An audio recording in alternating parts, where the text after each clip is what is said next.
Hello knowledge के दीवानों, क्या हाल चाल हैं आप सभी के। तो आज हम पॉलिनोमियल चैप्टर 2 क्लास 10th का क्या लेकर आए, एक्सरसाइज 2.2। और एक्सरसाइज 2.2 का कल हमने क्वेश्चन नंबर 1 किया था और आज हम क्वेश्चन नंबर 2 करने वाले हैं। और क्वेश्चन नंबर 2 में हमसे क्या पूछ रहा है, क्वाड्रेटिक पॉलिनोमियल। क्वेश्चन नंबर 1 में हमने क्या करा था, हमें क्वाड्रेटिक पॉलिनोमियल दिया था, हमने उसकी मदद से ज़ीरोज़ निकाले थे, लेकिन यहाँ पे हमें ज़ीरोज़ दे रखे हैं। अब इनकी हेल्प से हमको क्या करना है, एक क्वाड्रेटिक पॉलिनोमियल फाइंड करना है। तो देखिए question, find a quadratic polynomial each with the given numbers as the sum and product of its zeros respectively. तो ये आपको सम दिया है और ये आपको प्रोडक्ट दिया है। रेस्पेक्टिवली का मतलब होता है क्रमशः, मतलब पहले सम और उसके बाद प्रोडक्ट, यानी ये सम और ये प्रोडक्ट। यस, चलिए तो पहले क्वेश्चन का सॉल्यूशन करते हैं यहाँ पर। ठीक है, पहला क्वेश्चन ले लिया। देखिए पहला क्वेश्चन 1/4 यानी कि सम क्या होता है sir, alpha plus beta. Alpha plus beta की वैल्यू दे रखी है 1/4। ठीक है, अब देखिए अल्फा प्लस बीटा का मतलब क्या होता है, -b/a इक्वल टू 1/4। यस, ठीक है सर। अब देखिए ये जो माइनस है ये ऊपर वाले नंबर के साथ काउंट होगा, ये बात ध्यान रखना। ठीक है, अल्फ़ा इंटू बीटा प्रोडक्ट कितना दे रखा है सर, -1, तो आपने लिख दिया -1। अल्फ़ा इंटू बीटा क्या होता है, C/a की वैल्यू कितनी होगी, -1। सर एक बात ये बताइए, क्या इस 1 के नीचे मैं 1 ले सकता हूँ? बिल्कुल ले सकता हूँ, कोई प्रॉब्लम नहीं है। ठीक है, अब इन दोनों को बहुत अच्छे से देखिए, एक तो इस वाली वैल्यू को और एक इस वाली वैल्यू को, तो आपको ये पता चलेगा कि a की वैल्यू यहाँ पर 4 है और a की वैल्यू यहाँ पर 1 है। ठीक है, तो सर ऐसे कैसे पॉसिबल हो सकता है कि a की वैल्यू यहाँ पर 4 है, a की वैल्यू यहाँ पर 1 है, कौन सी वैल्यू लें? ठीक है, तो इसलिए हम यहाँ पर सेम वैल्यू बनाएंगे। अब देखिए a की वैल्यू यहाँ 4 है तो इसको भी 4 बना लीजिए। ठीक है, तो 4 बनाने के लिए ऊपर नीचे 4 से मल्टीप्लाई कर दीजिए, यहाँ भी 4 से कर दी, यहाँ भी 4 से मल्टीप्लाई कर दी, तो C/a इक्वल टू क्या हो जाएगा, 4 1 जा 4 यानी -4 और 4 1 जा 4 यानी +4। ठीक है, अब देखिए सर a की वैल्यू यहाँ भी 4 हो गई, a की वैल्यू यहाँ भी 4 हो गई, तो हमें फ़ायदा होगा कि a इक्वल टू 4 हो गया हमारा। क्या हो गया सर, a इक्वल टू 4 हो गया। ठीक है सर, अब देखिए b इक्वल टू कितना है यहाँ पर 1, तो b इक्वल टू आपने ले लिया 1। ठीक है, लेकिन देखिए b के साथ माइनस है तो इस 1 के साथ भी आपको यहाँ पे माइनस लगा देना है। ठीक है, एंड c इक्वल टू कितना हो जाएगा सर आपका, c इक्वल टू देखिए c इक्वल टू -4। ठीक है, तो -4, तो सर ए बी सी आ गया। अब हम ए बी सी तो हमने ले लिया, हमें क्वाड्रेटिक पॉलिनोमियल बताना है, तो कैसे बताएं सर, क्वाड्रेटिक पॉलिनोमियल की स्टैंडर्ड फॉर्म क्या होती है, स्टैंडर्ड फॉर्म क्या होती है नॉलेज के दीवानों, ax² bx + c equal to 0। तो a की वैल्यू कितनी है सर, 4x², b की वैल्यू कितनी है सर, -1, तो -1x प्लस c की वैल्यू कितनी है सर, -4 इक्वल टू में 0। अब देखिए 4x² -1 की x में करेंगे तो -x प्लस -4 इक्वल टू 0। तो ये बन गया आपका एक क्वाड्रेटिक पॉलिनोमियल। ठीक है, आई होप सो कि आपको क्वेश्चन समझ में आया होगा।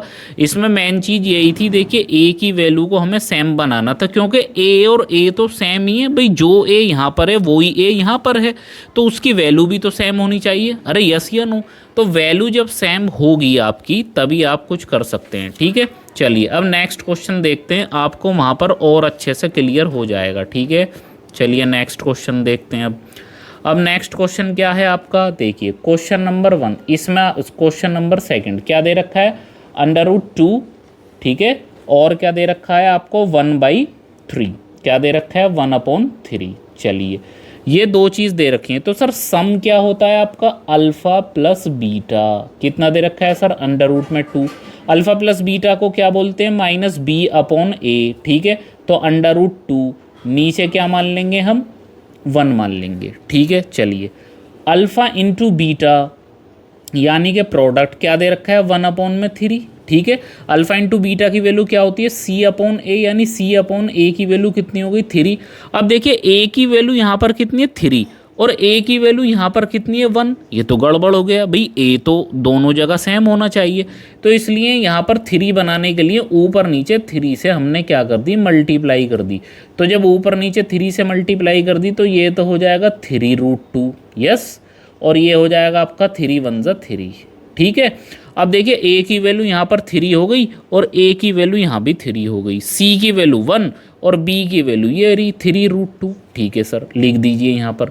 तो ए इक्वल टू कितना हो जाएगा आपका 3, ठीक है, बी इक्वल टू कितना हो जाएगा आपका 3√2, ठीक है। लेकिन ध्यान इस बात का रखना है कि बी के साथ माइनस है, बी के साथ माइनस है, तो बी के साथ माइनस है तो आप यहाँ भी माइनस लगाएंगे तो बी की वैल्यू क्या बन जाएगी आपकी -3√2, यस। अब उसके बाद में आपको ये देखना है कि c बराबर कितना है। सर c इक्वल टू 1 है, ये रहा आपका c इक्वल टू 1, भाई ये रहा c इक्वल टू 1। तो आपसे क्या कह रहा है कि सर आपसे बोल रहा है कि क्वाड्रेटिक पॉलिनोमियल निकालना। तो स्टैंडर्ड फॉर्म क्या होती है क्वाड्रेटिक पॉलिनोमियल की, ax² प्लस में bx प्लस में c इक्वल टू 0, यस। चलिए तो यहाँ पर आप वैल्यू पुट कर दीजिए, a की वैल्यू हो गई 3x², b की वैल्यू कितनी है -3√2 इंटू में x, और c की वैल्यू कितनी है सर 1 और इक्वल टू में 0। ये आपका एक क्वाड्रेटिक पॉलिनोमियल बन गया है, ठीक है। चलिए सर अब आपको देखना है यहाँ पर क्वेश्चन नंबर 3, ठीक है। क्वेश्चन नंबर 3 में आपको क्या क्या दे रखा है वो देख लेते हैं। देखिए क्वेश्चन नंबर 3 में आपको 0 दे रखा है, ठीक है, और 0 के बाद में क्या दे रखा है √5 दे रखा है, ठीक है। तो सम यानी कि अल्फ़ा प्लस बीटा की वैल्यू कितनी दे रखी है सर 0, यानी कि माइनस में b/a इक्वल टू 0। इस 0 के नीचे 1 मान लो, कुछ फ़र्क नहीं पड़ेगा, ठीक है। सर अल्फ़ा इंटू बीटा यानी प्रोडक्ट की वैल्यू कितनी दे रखी है √5। तो अल्फ़ा इंटू बीटा का मतलब होता है c/a, तो c/a की वैल्यू कितनी होगी √5। इसके नीचे 1 मान लो, कोई प्रॉब्लम नहीं है। अब देखिए a की वैल्यू यहाँ पर भी 1 है, a की वैल्यू यहाँ पर भी 1 है, तो मल्टीप्लाई करने की कोई ज़रूरत नहीं है, डायरेक्ट लिख दीजिए a equal to 1। Sir b की वैल्यू यहाँ पर 0 है तो b इक्वल टू 0 कर दीजिए। सर माइनस भी, तो b के साथ भी 0 पे माइनस लगा के क्या कर लोगे आप, कुछ नहीं कर सकते, ऐसे ही छोड़ दीजिए। सर c इक्वल टू कितना है √5, तो c इक्वल टू √5, तो a b c तीनों वैल्यू आ गई, ठीक है। स्टैंडर्ड फॉर्म लिख दीजिए ax² bx प्लस में c इक्वल टू में 0। तो a की वैल्यू कितनी है 1 इंटू x², b की वैल्यू कितनी है 0 इंटू x, c की वैल्यू कितनी है √5 इक्वल टू 0। तो a की x² की 1 में करेंगे तो x² आएगा, 0 की x में करेंगे तो 0 हो गया, ख़त्म हो जाएगा, बचा आपके पास में √5 इक्वल टू 0। ये बन गया आपका एक क्वाड्रेटिक पोलिनोमियल, ठीक है।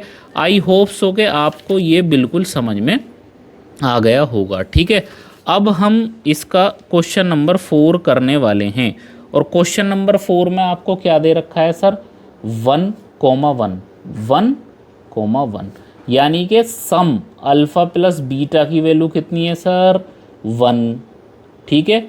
ये क्या होता है -b/a इक्वल टू 1, इसके नीचे 1 मान लीजिए, बिल्कुल ठीक है सर।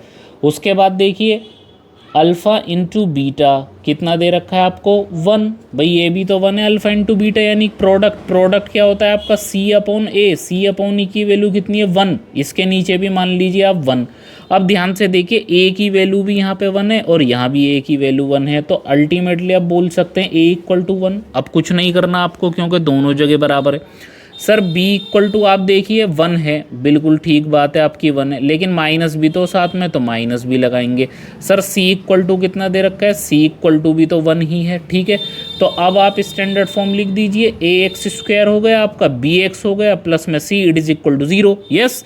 a की वैल्यू 1 इंटू x², b की वैल्यू हो गई -1 इंटू x, c की वैल्यू कितनी है आपकी +1 इक्वल टू 0। a की 1 में मल्टीप्लाई करेंगे तो x² हो जाएगा, ठीक है, plus minus x1 x plus में 1 और इट इज़ इक्वल टू 0। तो ये बन गया आपका एक क्वाड्रेटिक पोलिनोमियल, ठीक है।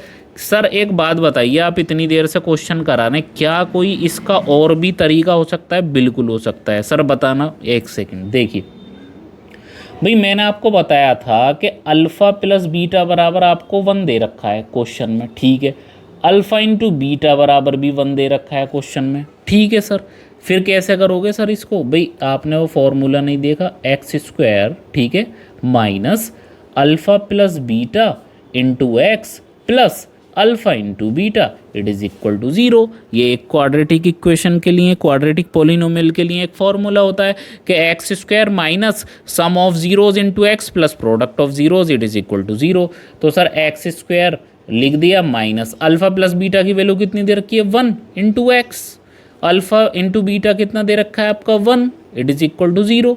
तो x square minus x plus 1 ये आ गया आपका।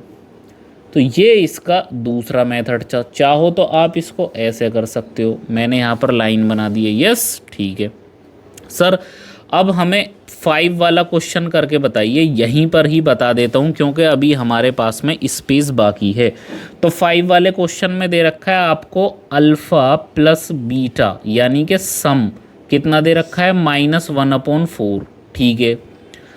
तो सर अल्फ़ा प्लस बीटा क्या होता है -b/a होता है, और -b/a की वैल्यू दे रखी है -1/4, और आपको पता है माइनस से माइनस आप यहाँ पर काट सकते हो, ठीक है सर। अल्फ़ा इंटू बीटा यानी कि प्रोडक्ट आपको दे रखा है 1/4, ठीक है, यानी कि प्रोडक्ट दे रखा है आपको प्लस का 1/4। तो सर अल्फ़ा इंटू बीटा का मतलब क्या होता है सर? अल्फ़ा इंटू बीटा का मतलब होता है c/a। c/a की वैल्यू दे रखी है आपको 1/4, ठीक है। अब आपको ये पता चला यहाँ से कि देखिए a की वैल्यू यहाँ भी 4 है, a की वैल्यू यहाँ भी 4 है। मेरा पेन देखिए ज़रा, a की वैल्यू यहाँ भी 4 है, a की वैल्यू यहाँ भी 4 है, तो a इक्वल टू कितना हो जाएगा सर 4, ठीक है। अब b की वैल्यू यहाँ पर 1 है तो b इक्वल टू 1 हो जाएगा, ठीक है। c की वैल्यू कितनी है 1 है तो c इक्वल टू 1 हो जाएगा, ठीक है। सर आप ज़्यादा जोर जो है a की वैल्यू पे देते हैं, ऐसा क्यों करते हैं आप? भाई ऐसा इसलिए करता हूँ मैं, a दोनों जगह होता है तो इसलिए a को मेंटेन करना होता है। b और c तो हर बार एक ही जगह होता है तो उसको हम इतना मेंटेन नहीं कर सकते, वो तो खुद बे खुद आ जाएगा। a दोनों जगह होता है इसलिए सारा फोकस a के ऊपर होता है। अब स्टैंडर्ड फॉर्म आप लिख दीजिए ax² प्लस bx प्लस में c equal to 0। Yes, a की वैल्यू कितनी है 4x², ठीक है। b की वैल्यू कितनी है 1 इंटू एक्स, सी की वैल्यू कितनी है 1 इक्वल टू 0। तो देखिए 4x², 1 1 ज़ा 1 इंटू एक्स और 1 इट इज़ इक्वल टू 0। तो ये आपका हो गया, क्या हो गया सर? आपका आंसर हो गया, और क्या हो गया, ठीक है। नेक्स्ट क्वेश्चन की तरफ चलते हैं और क्वेश्चन नंबर 6 की तरफ चलते हैं। देखिए क्वेश्चन नंबर 6 जो है आपका वो क्या है सर? क्वेश्चन नंबर 6 आपका है 4, ठीक है, (1). तो 4, 1 आपको दे रखा है, यानी अल्फ़ा प्लस बीटा की वैल्यू कितनी दे रखी है सर 4। अल्फ़ा प्लस बीटा क्या होता है? माइनस का b/a इक्वल टू 4। इसके नीचे आपने मान लिया 1, ठीक है सर। अल्फ़ा इंटू बीटा यानी प्रोडक्ट की वैल्यू कितनी दे रखी है 1। अल्फ़ा इंटू बीटा का मतलब होता है c/a, ठीक है। तो यहाँ पर हो गया आपका 1, इसके नीचे भी आप 1 मान सकते हैं। अब आपको देखना है कि a की वैल्यू दोनों जगह सेम है। भाई यहाँ भी 1 है, यहाँ भी 1 है सर, दोनों जगह सेम है तो a इक्वल टू 1 हो जाएगा सर। b इक्वल टू कितना है आपके पास में 4, लेकिन कैसा? माइनस का, क्योंकि b के साथ में माइनस है। c इक्वल टू कितना है सर 1, देख लीजिए c की वैल्यू 1 है तो a b c आ गए। स्टैंडर्ड फॉर्म लिख दीजिए ax² bx plus c equal to 0, ठीक है। a की वैल्यू 1 x², b की वैल्यू कितनी है सर -4 इंटू एक्स, c की वैल्यू कितनी है सर +1 इक्वल टू 0। तो +1 की x² में मल्टीप्लाई करेंगे, x² माइनस 4x प्लस में 1 इक्वल टू 0। यस, तो ये आपका क्या हो जाएगा आंसर। सर इसको सेकंड मेथड से और बता दीजिए, तो मैं इसको सेकंड मेथड से आपको बता देता हूँ, ठीक है। तो सेकंड मेथड क्या होता है सर? देखिए अल्फ़ा प्लस बीटा की वैल्यू कितनी है आपके पास 4 है, अल्फ़ा इंटू बीटा की वैल्यू कितनी आपके पास में 1 है। ये दोनों चीज़ें आपको क्वेश्चन में गिवन है। क्या है सर? गिवन है। तो जब दोनों चीज़ें इतनी गिवन होती हैं क्वेश्चन में, तो देखिए जब हम कोई बोर्ड एग्ज़ाम्स वगैरह या स्कूल की एकेडमिक्स की प्रिपरेशन करते हैं तो वहाँ पे हमें स्टेप बाय स्टेप लिखने के पैसे मिलते हैं, ठीक है।